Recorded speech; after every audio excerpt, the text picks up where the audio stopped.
जय श्री राधे कृष्णा।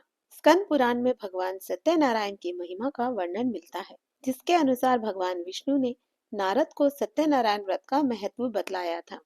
मान्यताओं के अनुसार जो भी भक्तजन सत्य को ईश्वर मानकर और निष्ठा के साथ इस व्रत कथा का श्रवण करते हैं, उन्हें मनवांछित फल की प्राप्ति होती है। इस पुराण में यह भी कहा गया है कि सत्यनारायण की कथा सुनने मात्र से व्यक्ति को हजारों वर्षों तक किए गए यज्ञ के बराबर ही फल मिलता है। साथ ही ये भी माना जाता है कि इस कथा के पाठ से साधक के जीवन में आ रही परेशानियां भी दूर हो सकती हैं। साथ ही ये पूजा हमें नकारात्मक शक्तियों से भी बचाती है। तो आइए आज के इस वीडियो में हम सत्यनारायण व्रत कथा का पाठ करेंगे।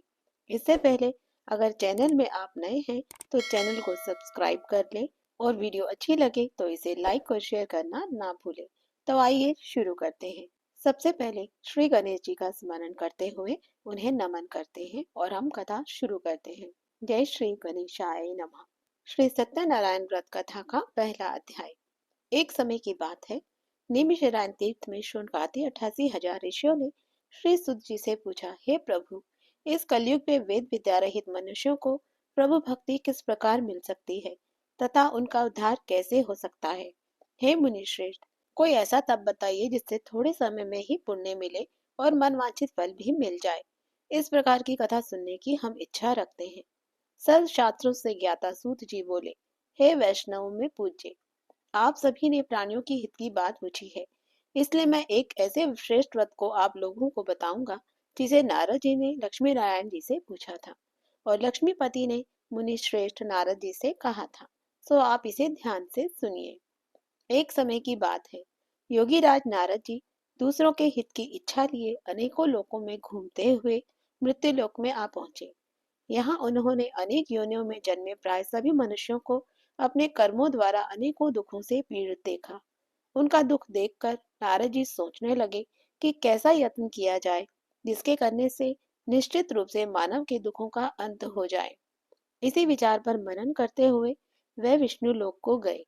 वहां वे देवों के ईश नारायण की स्तुति करने लगे, जिनके हाथों में शंख, चक्र, गदा और पद्म थे तथा गले में वरमाला पहने हुए थे। स्तुति करते हुए नारद जी बोले, हे भगवान, आप अत्यंत शक्ति से संपन्न हैं। मन तथा वाणी भी आपको नहीं पा सकती है। आपका आदि, मध्य तथा अंत नहीं है। निर्गुण स्वरूप सृष्टि के कारण भक्तों के दुख को दूर करने वाले हैं। आपको मेरा नमस्कार है। नारद जी की स्तुति सुन विष्णु भगवान बोले, हे मुनिश्रेष्ठ, आपके मन में क्या बात है? आप किस काम के लिए पधारे हैं? निसंकोच कहिए। इस पर नारद मुनि बोले कि मृत्यु लोक में अनेक योनियों में जन्मे हुए मनुष्य अपने कर्मों के द्वारा अनेकों दुखों से दुखी हो रहे हैं। हे नाथ, आप मुझ पर दया रखते हैं तो बताइए कि वो मनुष्य थोड़े से ही प्रयास से अपने दुखों से कैसे छुटकारा पा सकते हैं। श्री हरि बोले, हे नारद, मनुष्यों की भलाई के लिए तुमने बहुत अच्छी बात पूछी है। जिसके करने से मनुष्य मोह से छूट जाता है, वह बात मैं कहता हूँ, उसे सुनो। स्वर्गलोक व मृत्युलोक दोनों में एक दुर्लभ उत्तम व्रत है जो पुण्य देने वाला है। आज प्रेमवश होकर मैं उससे तुमसे कहता हूँ। श्री सत्यनारायण भगवान का ये व्रत अच्छी तरह विधान पूर्वक करके मनुष्य तुरंत ही यहाँ सुख भोग कर मरने पर मोक्ष को पाता है। श्री हरि के वचन सुन नारद जी बोले कि इस व्रत का फल क्या है और उसका विधान क्या है, यह व्रत किसने किया था, इस व्रत को किस दिन करना चाहिए, सभी कुछ विस्तार से बताइए। नारद जी की बात सुनकर श्री हरि बोले, दुख व शोक को दूर करने वाला, ये सभी स्थानों पर विजय दिलाने वाला है। मानव को भक्ति व श्रद्धा के साथ शाम के समय श्री सत्यनारायण की पूजा धर्मपरायण होकर ब्राह्मणों व बंधुओं के साथ करनी चाहिए। भक्ति भाव से ही नैवेद्य, केले का फल, घी, दूध और गेहूं का आटा लेना चाहिए। गेहूं के स्थान पर साठी का आटा, शक्कर तथा गुड़ लेकर वह सभी भक्षण योग्य पदार्थों को मिलाकर भगवान का भोग लगाएं। ब्राह्मणों सहित बंधु बांधवों को भी भोजन कराएं। उसके बाद स्वयं भोजन करें। भजन कीर्तन के साथ भगवान की भक्ति में लीन हो जाएं। इस तरह से सत्यनारायण भगवान का ये व्रत करने पर मनुष्य की सारी इच्छाएं निश्चित रूप से पूरी होती हैं। इस कली काल अर्थात कलयुग में मृत्युलोक में मोक्ष का यही एक सरल उपाय है। श्री सत्यनारायण व्रत कथा का पहला अध्याय संपूर्ण। बोलिए श्री सत्यनारायण भगवान की जय। श्री सत्यनारायण भगवान की व्रत कथा का दूसरा अध्याय। सूत जी बोले, हे ऋषियों, जिसने पहले समय में इस व्रत को किया था उसका इतिहास कहता हूँ, ध्यान से सुनो। सुंदर काशीपुरी नगरी में एक अत्यंत निर्धन ब्राह्मण रहता था। भूख प्यास से परेशान वह धरती पर घूमता रहता था। ब्राह्मणों से प्रेम करने वाले भगवान ने एक दिन ब्राह्मण का वेश धारण करके उसके पास जाकर आदर से पूछा, हे विप्र, नित्य दुखी होकर तुम पृथ्वी पर क्यों घूमते हो? दीन ब्राह्मण बोला, मैं निर्धन ब्राह्मण हूँ, भिक्षा के लिए धरती पर घूमता हूँ। हे भगवान, यदि आप इसका कोई उपाय जानते हैं तो बताइए। वृद्ध ब्राह्मण कहता है कि सत्यनारायण भगवान मनोवांछित फल देने वाले हैं, इसलिए तुम उनका पूजन करो। इसे करने से मनुष्य सभी दुखों से मुक्त हो जाता है। वृद्ध ब्राह्मण बनकर आए सत्यनारायण भगवान उस निर्धन ब्राह्मण को व्रत का सारा विधान बतलाकर अंतर्धान हो गए। ब्राह्मण मन ही मन सोचने लगा कि जिस व्रत को वृद्ध ब्राह्मण ने बताया है मैं उसे जरूर करूंगा। यह निश्चय करने पर उसे रात में नींद भी नहीं आई।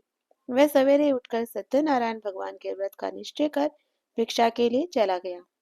उस दिन निर्धन ब्राह्मण को भिक्षा में बहुत धन मिला, जिससे उसने बंधु बांधवों के साथ मिलकर श्री सत्यनारायण भगवान का व्रत संपन्न किया। भगवान सत्यनारायण का व्रत संपन्न करने के बाद वह निर्धन ब्राह्मण सभी दुखों से छूट गया और अनेक प्रकार की संपत्तियों से युक्त हो गया। उसी समय से यह ब्राह्मण हर महीने इस व्रत को करने लगा। इस तरह से सत्यनारायण भगवान के व्रत को जो करेगा वह सभी प्रकार के पापों से छूटकर मोक्ष को प्राप्त होगा। जो मनुष्य इस व्रत को करेगा वह भी सभी दुखों से मुक्त हो जाएगा। सूत जी बोले कि इस तरह से नारद जी से नारायण जी का कहा हुआ ये व्रत मैंने तुमसे कहा। हे विप्रो, अब मैं और क्या कहूँ? ऋषि बोले, हे मुनिवर, संसार में उस विप्र से सुनकर किस किस ने इस व्रत को किया, हम सब वह सुनना चाहते हैं। इसके लिए हमारे मन में श्रद्धा का भाव है। सूत जी बोले, हे मुनियो, जिस जिसने इस व्रत को किया है वह सब सुनो। एक समय वह विप्र धन व ऐश्वर्य के अनुसार बंधु बांधवों के साथ इस व्रत करने को तैयार हुआ। उसी समय एक लकड़ी बेचने वाला बूढ़ा आदमी आया और लकड़ियां बाहर रखकर अंदर ब्राह्मण के घर में गया।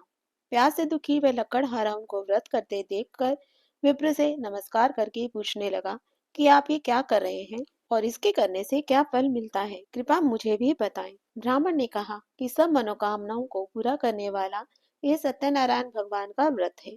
इनकी कृपा से ही मेरे घर में धन धान्य आदि की वृद्धि हुई है। विप्र से सत्यनारायण व्रत के बारे में जानकर लक्कड़हारा बहुत प्रसन्न हुआ। चना अमृत लेकर वह प्रसाद खाने के बाद वह अपने घर को गया। लकड़हारे ने अपने मन में संकल्प किया कि आज लकड़ी बेचने से जो धन मिलेगा उसी से श्री सत्यनारायण भगवान का उत्तम व्रत करूंगा। मन में इस विचार को ले बूढ़ा आदमी सिर पर लकड़ियां रख कर उस नगर में बेचने गया जहाँ धनी लोग ज्यादा रहते थे।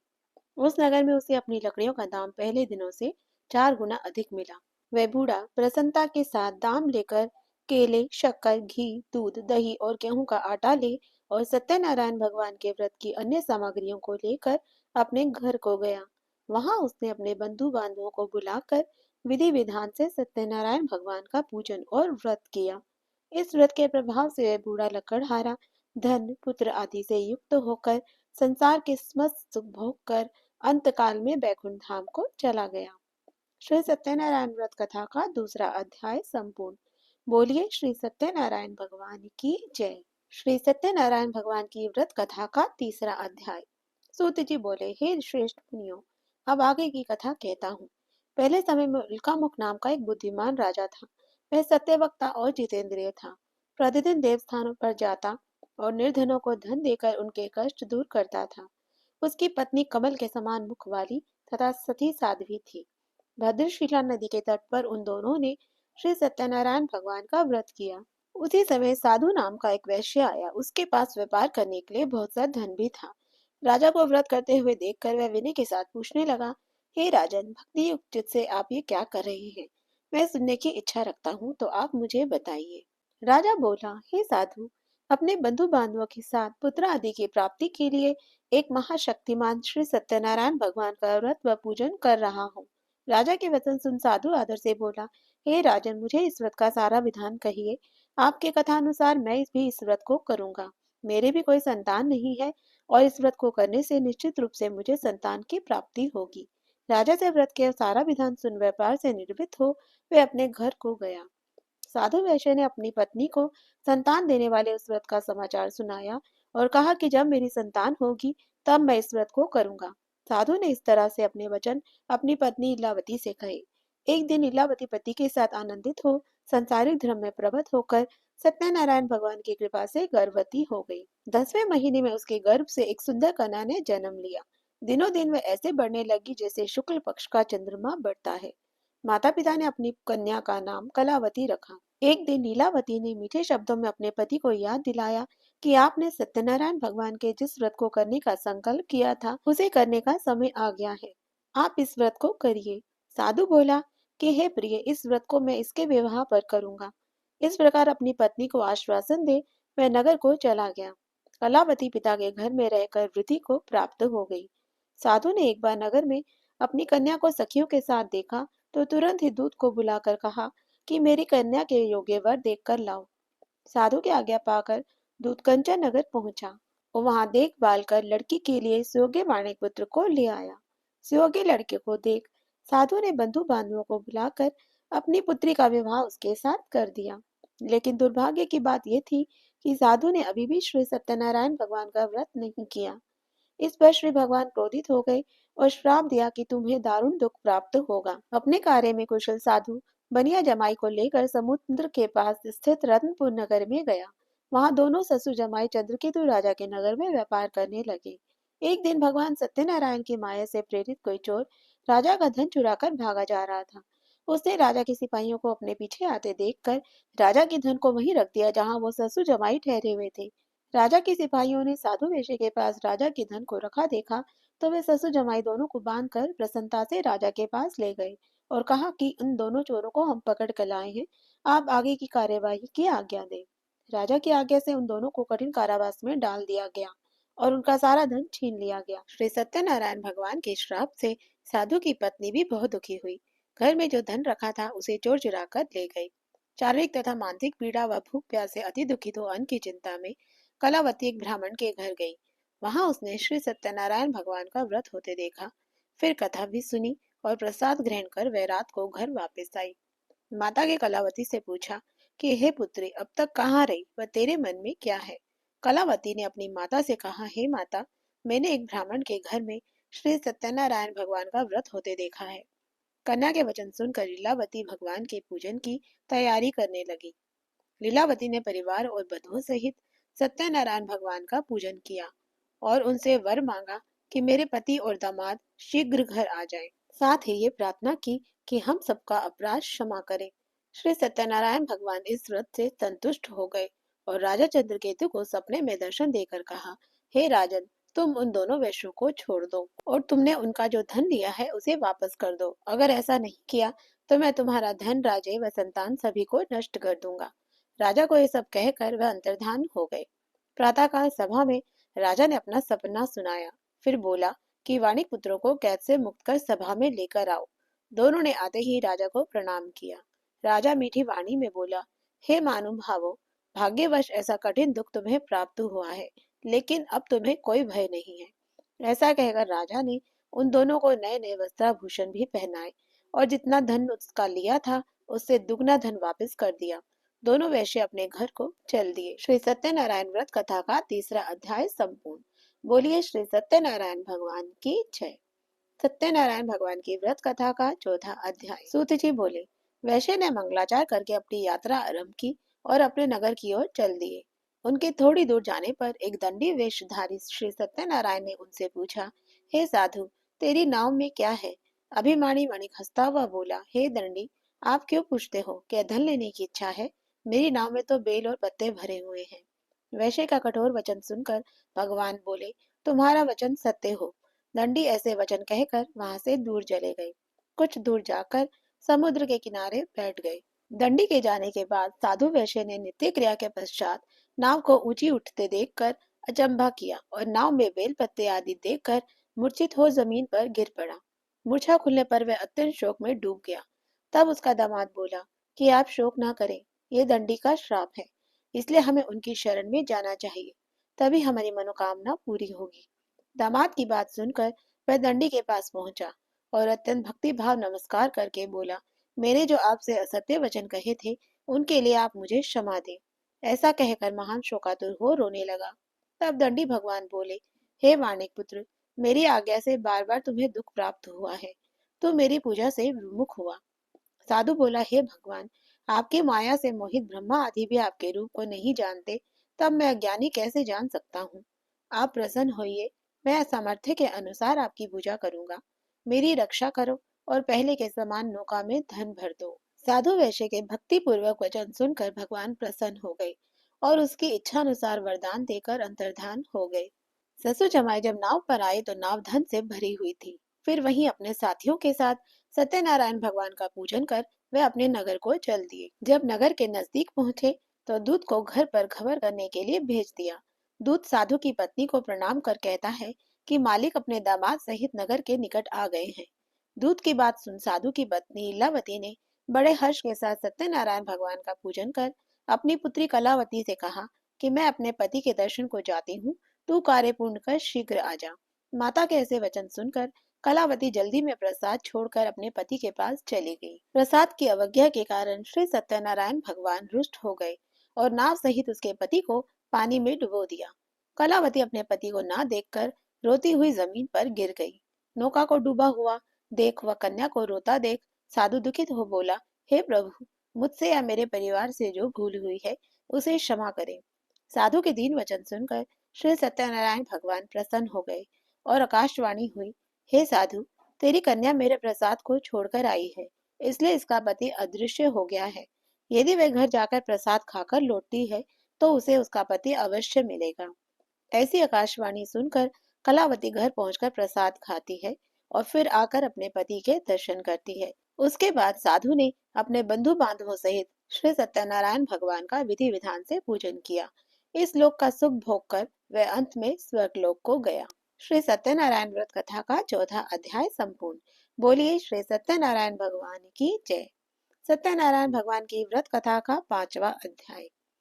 सूत जी बोले, हे ऋषियों, मैं और भी एक कथा सुनाता हूँ, उसे भी ध्यान पूर्वक सुनो। प्रजा पालन में लीन तुंगध्वज नाम का एक राजा था। उसने भी भगवान का प्रसाद त्याग कर बहुत ही दुख पाया।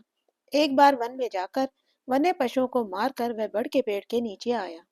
वहां उसने ग्वालों को भक्ति भाव से अपने बंधुओं सहित सत्यनारायण भगवान का पूजन करते देखा। अभिमानवश राजा उन्हें देखकर भी पूजा के स्थान पे नहीं गया और ना ही उसने भगवान को नमस्कार किया। ग्वालों ने राजा को प्रसाद दिया, लेकिन उसने वह प्रसाद नहीं खाया और प्रसाद को वहीं छोड़कर वह अपनी नगर को चला गया।